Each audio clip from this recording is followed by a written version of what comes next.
सोमलिंग नरो दृष्टा सर्व पापी प्रमुच्यते। पूजा हो गई है तो बहुत बड़ी बात हो गई। सोमनाथ भगवान का दर्शन करने मात्र से पाप जल के राख हो जाते हैं।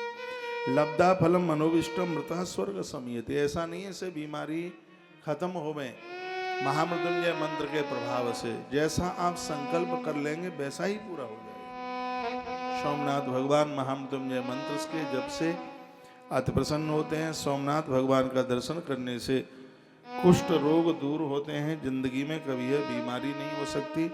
इनका इतना बड़ा प्रभाव है। यद फलम समुद्रश्य कुरते तीर्थम उत्तमम। तीर्थों में बड़ा उत्तम तीर्थ है। तत्फल मापनोति सर्वथा नाथ संशय। मनुष्य जो जो चाहेगा भगवान सोमनाथ उसे वही दे देंगे। इसमें बिल्कुल संशय वाली बात नहीं है। रोगा सर्वे छा दशय असाध्या में भवंतु वही। इस रोग को खत्म करने के लिए तो ये बहुत बड़े वैद्य हैं। धन्यो यम कृतकृत्यो यम यन्नाम ना संकर स्वयं। वो लोग बड़े धन्य हैं जिन्हें अपने इस जीवन काल में भगवान सोमनाथ का दर्शन हो जाए। इतते ऋषयो देवा फलम दृष्ट्वा तथा। कहा गया है कि 12 ज्योतिर्लिंगों का यदि जीवन में किसी ने 12 बार दर्शन कर लिया उसे प्रत्यक्ष रूप से महादेव का दर्शन हो जाएगा। इसी ग्रंथ में लिखा है किसी भी शिवलिंग को ज्योतिर्लिंग को किसी ने 6 महीना दर्शन कर लिया है, 6 महीने उसके ऊपर जल चढ़ा दिया है, मत्था टेक दिया है, 6 महीना तब होगा पूरा। शिव पुराण में कल आप सुने थे उसे साक्षात भगवान महादेव का प्रत्यक्ष रूप से दर्शन होगा। यह ज्योतिर्लिंग की इतनी बड़ी महिमा है आप सुन रहे हैं। यतते ऋषि देवाभ्रम दृष्ट्वा तथाविधम मुताश्रमम नमस्कृत्या गृहीत्वा चंद्र अक्षय।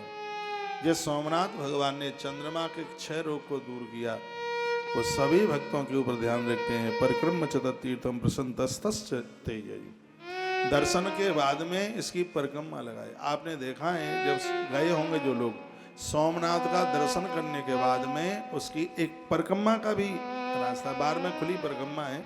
जैसे आप पीछे जाएंगे तो दीवार के बिल्कुल नीचे ही सागर बहता है, समुद्र बहता है। तो इसकी प्रदक्षिणा की बड़ी महिमा है। वो इसमें लिखा परिक्रम चतुर्थम। तीर्थों की परिक्रमा की तो बड़ी महिमा होती है, देवालयों की परिक्रमा की बड़ी महिमा होती है। आपने देखा है कि हमने ये अभिषेक किया, पूरे दिन की पूजा करी, उसके बाद में प्रदक्षिणा जरूर लगाई, परिक्रमा जरूर लगाई।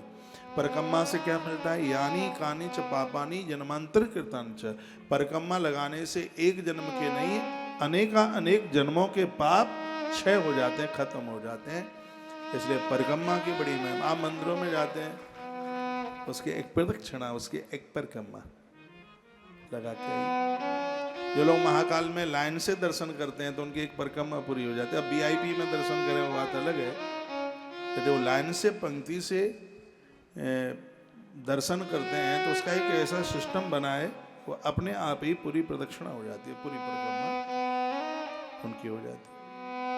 अब कहीं परिक्रमा लगाने की व्यवस्था नहीं है तो जहां से दर्शन कर रहे हो वहीं घूम जाओ तो भी उसको परिक्रमा में मान लिया जाता है। अब आपको ऐसा लगता है किसी मंदिर में कहाँ परिक्रमा है, इतना बड़ा तो ये परिसर है, कहाँ घुसें कहाँ निकलें, तो जब दर्शन किया तो वहीं ऐसे वहीं घूम जाएगी। लेकिन परिक्रमा होनी जरूर चाहिए। परिक्रमा चतुर्थम प्रशंसतस्ते चंद्रशाप सुखीयम च कार्यम चक्र पुरातन। तो चंद्रमा ने बहुत प्रदक्षिणा परिक्रमा करी। यह सुनोत तद उत्पत्तिम श्रावयद्भा परामनरा। जो सोमनाथ भगवान की उत्पत्ति सुनेगा उसे क्या मिलेगा? जो सोमनाथ भगवान की उत्पत्ति की कथा सुनेगा तो भगवान व्यास लिखते हैं कि उसे क्या मिलेगा? सर्वान कामान वामनोति सर्वपापी प्रमुच्यते। जो सोमनाथ का दर्शन करेगा, वंदन प्रणाम करेगा, उसकी सभी मनोकामनाएं पूरी हो जाएंगी। सर्वपापी प्रमुच्यते। अनजान में होने वाले सगरे पाप समाप्त हो जाएंगे। ऐसा नहीं है कि दुनिया भर के पाप करो और सोमनाथ के दर्शन करके आ जाओ। अनजान में होने वाला अपराध, पाप करने के बाद दोबारा पाप न किया जावे तो भगवान शीघ्र पापों को समाप्त कर